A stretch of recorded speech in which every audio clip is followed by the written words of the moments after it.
Halo teman-teman, selamat datang di video pembelajaran hari ini.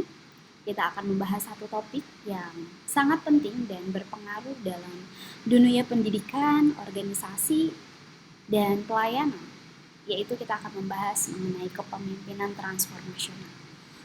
Di mana kepemimpinan transformasional ini dengan moto menjadi pemimpin yang mengubah dan menginspirasi.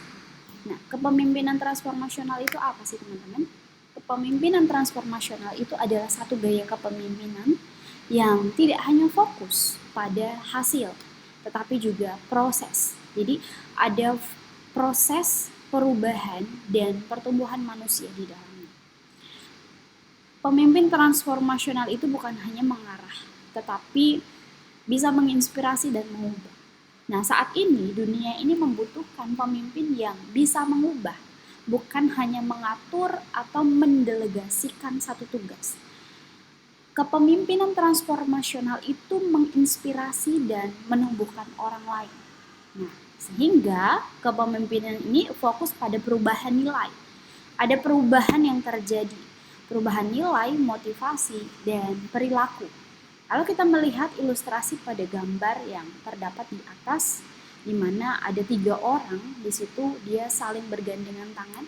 Seorang pemimpin transformasional itu tidak hanya mau berada di atas sendiri, tapi dia mau menumbuhkan orang lain atau mengajak, memotivasi orang lain untuk bisa naik level seperti yang saat ini ia kerjakan. Kemudian asal atau konsep dari kepemimpinan transformasional ini diperkenalkan oleh James tahun 1978, kemudian dikembangkan oleh Bernard Hembas.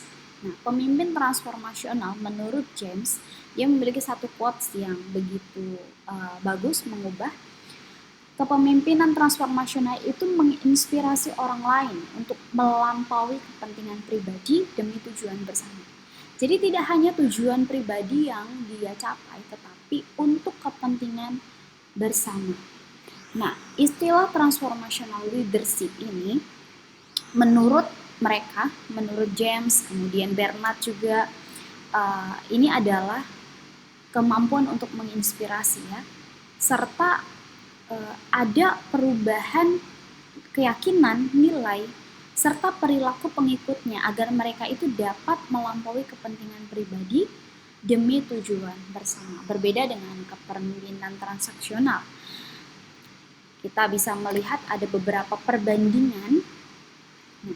Perbandingan singkat mengenai transaksional dan transformasional. Kalau transaksional itu berfokus pada imbalan hukum, ada transaksi di situ. Kemudian kalau transformasional itu berfokus pada visi dan nilai. Ada visi dan nilai. Visi apa yang mau dicapai dan nilai apa yang mau ditanamkan. Nilai apa yang mau dikembangkan. Kemudian hubungan berdasarkan kontrak. Kalau transaksional itu terbatas, ada kontraknya. Kalau transformasional itu berdasarkan inspirasi. Jadi inspirasi yang selalu dikembangkan, selalu dikembangkan bersama dengan para pengikutnya. Kemudian tujuan transaksional itu kepatuhan. Jadi patuh gitu kan. Kemudian untuk transformasional itu ada perubahan dan pertumbuhan. Untuk motivasi itu secara ekstrinsik atau di luar. Kalau transformasional itu motivasinya itu intrinsik atau dari dalam. Kemudian kita akan membahas 4 pilar utama mengenai kepemimpinan transformasional ini. Nah, kepemimpinan transformasional yang pertama adalah pemimpin menjadi teladan dan berintegritas. Nah, ini satu pilar utama yang penting bagi seorang pemimpin.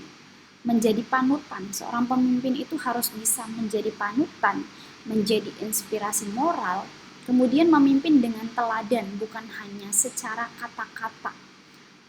Kemudian yang kedua adalah pilar yang kedua, menyampaikan visi yang jelas dan bermakna atau inspirational motivation. Jadi seorang pemimpin itu harus bisa membangun visi yang kuat dan positif. Visi apa yang mau mau dijalankan bersama-sama untuk dicapai bersama-sama dengan para pengikutnya. Yang pasti visi ini harus kuat dan positif. Kemudian seorang pemimpin ini harus menjadi seorang yang bisa menumbuhkan semangat dan harapan. Dan makna apa yang mau disampaikan, makna apa yang mau dijalani dalam proses kepemimpinan itu. Kemudian seorang pemimpin juga membuat pengikutnya itu merasa menjadi satu bagian dari misi yang besar ini. Jadi tidak hanya yang memiliki nama adalah seorang pemimpinnya saja, tetapi ini adalah misi bersama, misi besar bersama, sehingga para pengikutnya juga merasa memiliki bagian di dalamnya. Kemudian yang ketiga adalah intellectual stimulation. Seorang pemimpin transformasional itu bisa mendorong berpikir kritis dan inovatif. Mendorong membuat satu ide-ide baru dengan cara berpikir kritis, kemudian menghargai pendapat, perbedaan pendapat antara kelompok, kemudian menciptakan lingkungan belajar yang terbuka. Jadi tidak secara eksklusif, namun seorang kepemimpinan transformasional ini juga inklusif ya, menciptakan lingkungan belajar yang terbuka. Selanjutnya yang keempat adalah individual consideration atau memberi perhatian pribadi setiap individu, setiap para pengikutnya. Nah, seperti kalau di dalam kekristenan, Yesus sebagai gembala yang baik, Yesus mengenal setiap pribadi demi pribadi para pengikutnya. Demikian juga di dalam kepemimpinan transformasional, seperti yang dilakukan oleh Yesus Kristus, dia juga bisa memberikan perhatian secara pribadi kepada setiap individu, mengenali potensi, mengenali kebutuhan individu para pengikutnya, kemudian memberikan bimbingan dan dukungan secara personal, menumbuhkan setiap orang sesuai dengan karunia dan panggilan mereka. Karena setiap para pengikut itu memiliki karunia yang berbeda-beda dan panggilan mereka yang berbeda-beda. Sehingga sebagai seorang pemimpin yang transformatif itu harus bisa mengenali setiap pribadi dan mengenali potensi mereka, sehingga dari potensi yang mereka miliki ini mereka dapat kembangkan untuk mencapai visi bersama. Secara singkat, ciri kepemimpinan transformasional ini yang pertama adalah visioner, memiliki satu visi, empatik terhadap para pengikutnya, mendorong perubahan bukan hanya pada dirinya namun juga untuk kelompok, untuk semua anggota pengikutnya. Kemudian membimbing dengan kasih, seperti yang dilakukan oleh Yesus Kristus, dia membimbing dengan kasih, menjadi teladan dan teladan secara integritas bagi para pengikutnya. Pemimpin sejati itu bukan hanya mengubah sistem, tetapi mengubah manusia. Bukan hanya sistem yang dijalani, tetapi bagaimana perubahan proses demi proses yang dijalani mencapai visi itu juga menyangkut pada perubahan pada manusia. James berkata, pemimpin sejati itu bukan hanya mengubah sistem, tetapi mengubah manusia. Nah, kesimpulannya adalah kepemimpinan transformasional itu dimulai dari hati, bukan dari jabatan. Jadi, mari kita menjadi pemimpin yang menginspirasi dan bisa memperdayakan.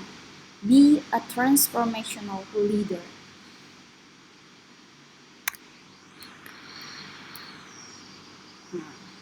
Thank you untuk pembelajaran kali ini. Kita sudah belajar. Terima kasih sudah menyaksikan video pembelajaran ini.